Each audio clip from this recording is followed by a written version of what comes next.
wider than I used to be, okay? Anyone more sways? Good morning, friends. Good morning. Sorry about that. I'm just, claustrophobic over here. A little bigger than I used to be, so it is what it is. Well, I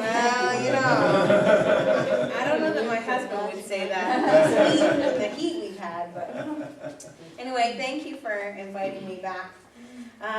It's been interesting. The last couple weeks, Spirit has chosen not to work with me. I think that's interesting. I'm not allowed to channel anymore, and I'm sure it has everything to do with my pregnancy and nothing to do with me. And Sharon, you can't do readings for anyone that's pregnant. Yeah, I can't, it's true, I can't do any readings I can't do any readings period at the moment. I haven't been able to for about a week and a half, which is interesting because that's my business, that's my line of work. But all the way along in pregnancy, I've not been able to read for other pregnant women. Interesting stuff. Anyway, so when I sat down to write my lecture over the past week, I got blocked and I got blocked and I got blocked, and then yesterday morning at 4:30 the baby woke me up, because they do that sometimes, and I went downstairs and Spirit started directing me to my library, and Spirit showed me different books and different quotes. So I'm going to give you what Spirit gave to me, although they are not my words. It's apparently what we need to talk about today, because that's what I was given.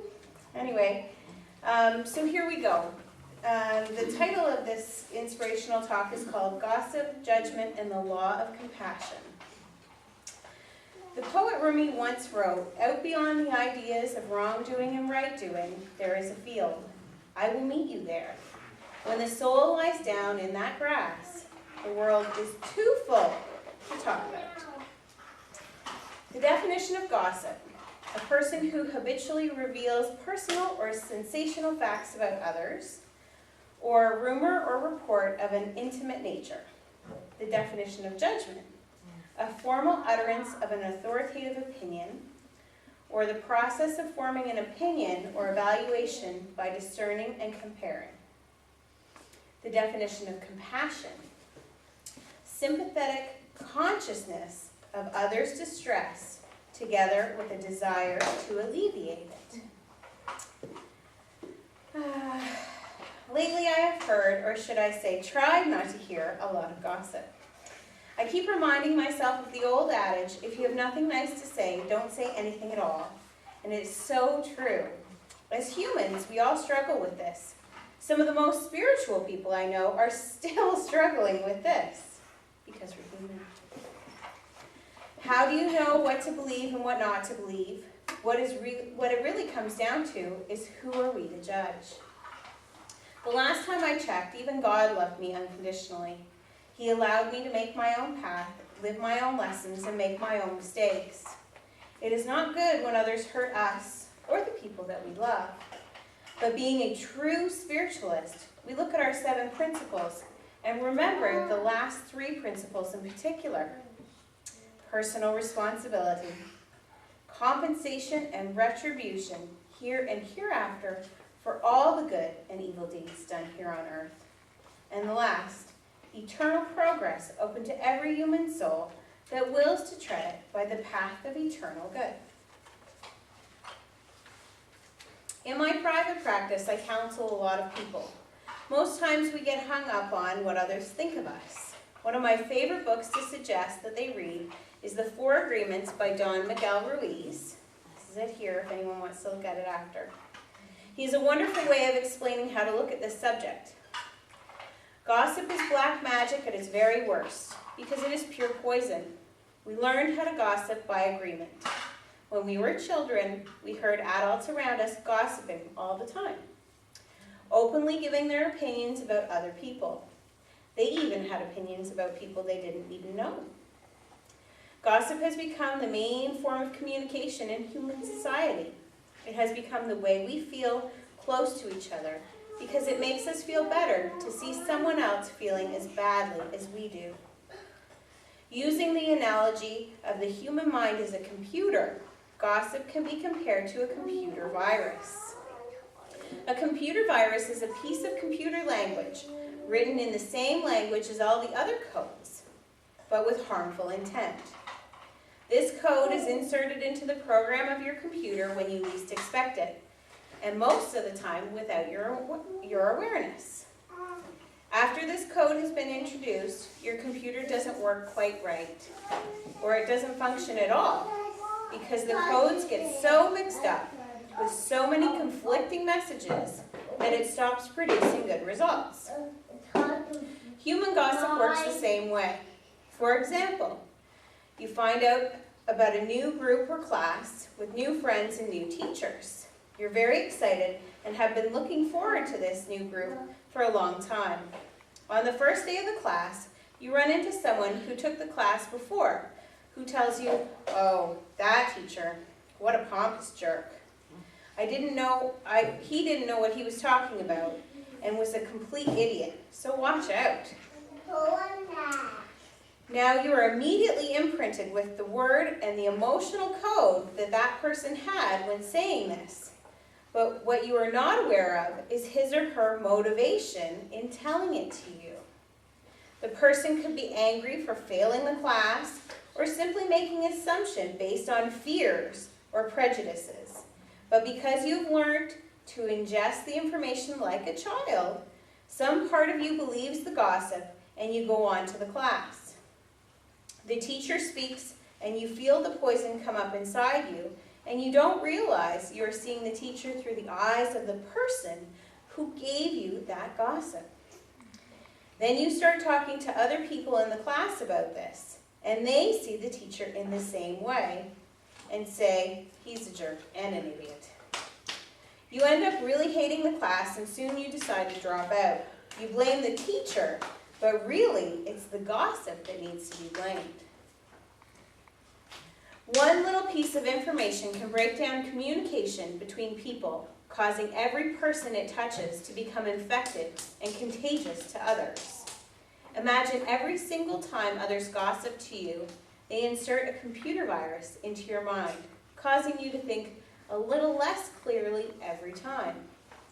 Then imagine in that effort to clean up your own confusion and get some relief from the poison, you gossip and spread these viruses to someone else too. We are all children in the eyes of God. We are all learning, so who are we to say something negative or positive about another? Your opinion is simply that, your belief about something or someone. We are not right or wrong. We could never understand the full story or know what had led that person to being or acting in a certain way. We are not to judge another, for whatever led them to do the things that they have done may prove the same outcome for us. Judgment is a human invention, that God is not here to judge us, but to provide us with the means to learn from our errors so that we can grow and evolve. The key to dissipating gossip is compassion. The law of compassion is very powerful. It can destroy or empower others. In the book, The Laws of Spirit by Dan Millman, I have that one here too, he shares these thoughts about compassion. Hang on just a second. The law of compassion is not arbitrary or conditional. We know deeply troubled and destructive people exist in this world, and that disturbed people tend to disturb others. Compassion doesn't mean letting such people walk over you and continue their destructive behavior. Some individuals need to be separated from society, but one can have compassion for evil without succumbing to it. In the battle, you can feel compassion toward your adversaries, even when fighting to the death. The law of compassion directs you to act out of love and understanding instead of hatred and ignorance. To do so requires a leap to a larger perspective, the realization that you live in a universe as just as it is mysterious. This depth of understanding flows from an understanding that we are all one. When you find this understanding, you realize you do not have friends, you do not have enemies. All you really have is teachers. The law of compassion reminds us that it is better to let compassion wash away negative thoughts with love and understanding than it is to believe or resist them. He goes on to make the comment, when you hear something negative of another, think about what you would feel if that person had died. Say you are in a heated argument with someone and all of a sudden they clutch their chest, utter a small cry, and fall dead at your feet. Where would your anger and resentment be at that moment? Death is a great equalizer. It can help us change our perspective in a matter of mere moments. One of the most published spiritual leaders of our past was a man by the name of H. Gordon Burroughs. He wrote many books, one called Becoming a Spiritualist. This is a great book, by the way. In the book, he writes, spiritualists who really wish to learn to lead a spiritual life must strive at all times to see and think only of higher and more beautiful things than he sees around and about him. He must never permit his thoughts to dwell upon lower things in life, and must close the door tightly upon such emotions as jealousy, lewdness, and vulgarity. As a man thinketh in his heart, so is he. And the thoughts of today become the acts of tomorrow. He realizes by keeping his thoughts upon only the highest things, he becomes possessed of a pure heart. That by developing every talent, he is quickening his spiritual perceptions, which can only produce better conditions for all. As he leaves an influence for good with all whom he comes in contact, which can have no other result than bringing the human race nearer to perfection. The true spiritualist must learn the meaning of prayer in the truest sense of the word. He must, in the innermost depths of his heart, in silence and all sincerity, pray with the Master who taught us to say, may we not criticize, condemn, or censure one act of any human being, but project almighty love, for they, like ourselves, are the children of the same Father, seeking to find him according to the light that they have now. The real spiritualist will, at times, place the welfare of the cause he represents and the church to which he belongs before his own personal feelings. He realizes in that cooperation there is strength, and he will make every effort to cement together as strongly as possible all the branches of the organization to which he belongs, even though he does not always agree with the personal opinions of some of the other members. He does not allow his personal likes or dislikes to bias his opinions in any way. He is ever ready to lend a helping hand to those who are working to build a cause that will bring humanity closer in touch with the Father and thus bring happiness to the world. In closing, I'd like to leave you with the story of a Catholic priest who made calls regularly in the home of a young widow. Someone started passing a rumor. Some busybody became suspicious. Two ladies in the community put two and two together and began to gossip. Suddenly, the young widow had passed away, and the community was informed that she had secretly been sick with cancer. Only her priest knew about it. He came regularly to pray for her and to help her. But someone with a dirty mind had started talking. The two ladies who were responsible for the gossip came to the priest and said, "Father, we are truly sorry. Why didn't you tell us?" The priest answered, "All right, if you're sorry, take this feather pillow to the top of the hill and let the feathers fly where the wind will carry them." And so they did. And when they came back with their empty pillowcase, they said, "Father, we have done this. Now will you forgive us?" The priest answered, not until you go out and pick up every feather and put them all back in the sack and bring it back to me. And they said, but Father, that is impossible. The wind has blown the feathers to the four corners of the world.